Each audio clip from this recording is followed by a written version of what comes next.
ધોરણ 10 ગણિત વિષયની અંદર પ્રકરણ નંબર 1 વાસ્તવિક સંખ્યાઓ અને જેની અંદર થિયરી બેઝ પ્રશ્ન જ્યારે પૂછાતા હોય છે ને ત્યારે વિદ્યાર્થી મિત્રો માર્ક્સ ગુમાવતા હોય છે। તો આવો થિયરી બેઝ એક પ્રશ્ન તમારા માટે અહીંયા સ્ક્રીન ઉપર છે। નાનામાં નાની અવિભાજ્ય સંખ્યા અને નાનામાં નાની વિભાજ્ય સંખ્યાનો લસાઅ શોધો। તો પહેલા તો આપણને ખ્યાલ એ આવવો જોઈએ વિદ્યાર્થી મિત્રો કે નાનામાં નાની અવિભાજ્ય સંખ્યા કઈ તો કે 2 છે અને નાનામાં નાની વિભાજ્ય સંખ્યા કઈ તો કે 4 છે। ચાલો આના અવયવ પડીએ ને તો 2 ની 2 ઘાત થઈ જાય અને અહીંયા તમારા માટે 2 જ થઈ જાય। ચાલો લસ્સા ગોતવો છે તો લસ્સા માટે શું બાબતને ધ્યાનમાં રાખવાની છે?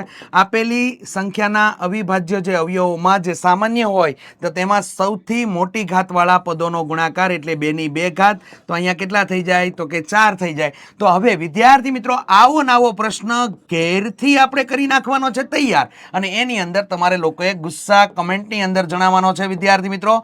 રેડી? તો ગુસ્સા કમેન્ટની અંદર જણાવજો અને આવું નવું નવું જાણવા માટે શીખવા માટે વિદ્યાર્થી મિત્રો આજે જ બ્રહ્માસ્ત્ર બેચની અંદર જોડાવાનું ભૂલશો નહીં। વધારે માહિતી માટે નંબર આપેલો છે 70 46 22 22 54।